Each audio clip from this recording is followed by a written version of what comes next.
Hello, TIRF DDG applicants. This is Ryan Damerow, TIRF's Chief Operating Officer.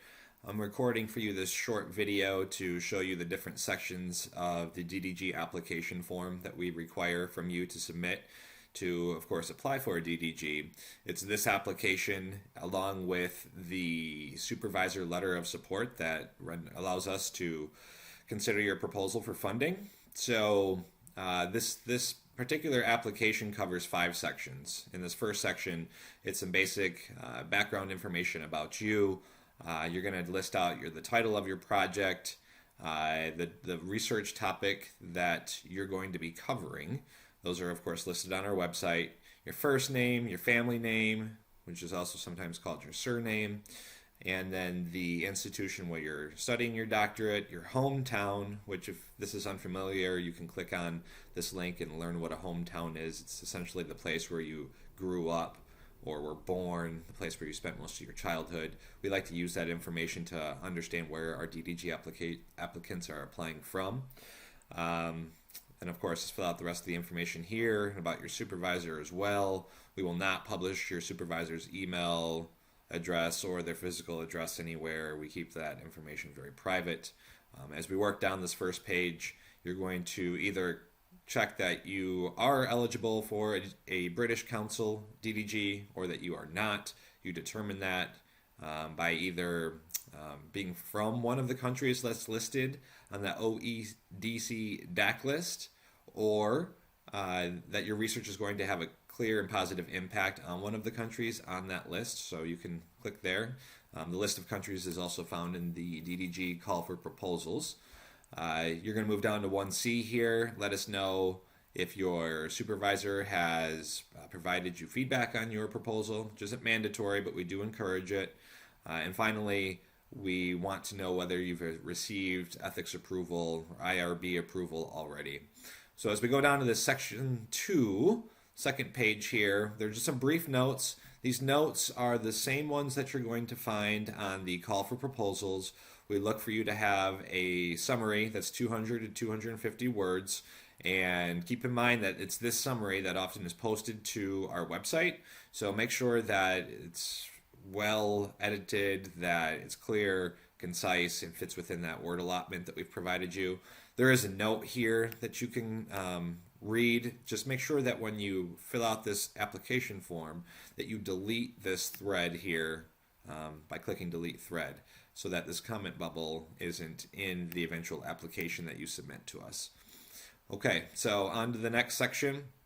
This is the the detailed proposal. This is the largest chunk of your application. It's 6 pages maximum. Be absolutely certain that you stick to the page allotments that we outline here, both in the call for proposals and this application form, as it's necessary. So there's no unfair advantage created by somebody who's going over the maximum number of pages we allow. So just some comments here. Throughout your application, we like to see Times, New Roman font, 12-point size. These are the sections that you're actually going to cover. The statement of the research issue, the theoretical background, the research methodology, implications, your timetable, plans for dissemination, and then a note about research ethics. Now, if you were to access this application first and not have had read the call for proposals, then these sections here that we're asking about are going to probably be a little bit of a surprise. So make sure you go back to the call for proposals, especially near the end. We outline a little bit more information about these different sections. And then finally, in the section, we need for you to tell us or provide your references up to 2 pages maximum here. And note that the page count of these references do not count towards the 6-page maximum for the detailed proposal. So in essence, you could have 8 pages in total for the detailed proposal, 6 pages, and then 2 pages for the references. Okay, so as we move down to the detailed budget, this is of course very important. 2 pages maximum here. You're going to include your itemized expenses, which are directly related to the research that you're conducting. Be sure to pay attention to the non-budgetary items that are listed in the call for proposals.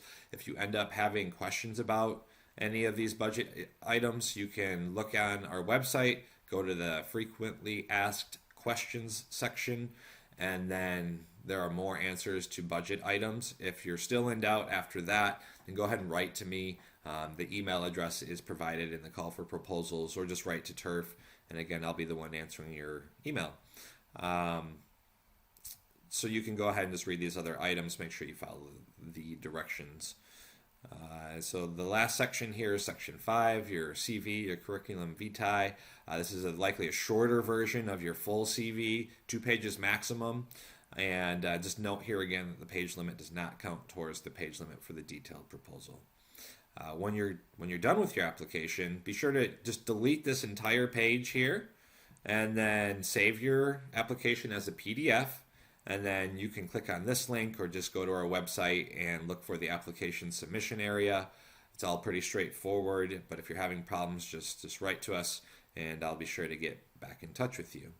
So yes, indeed, the application is a rather lengthy one. If you follow the instructions and make clear and convincing connections between your research and TIRF's research topics, you'll have a good chance at competing for a grant from TIRF. And with that, I wish you all the best, and I look forward to receiving your application soon.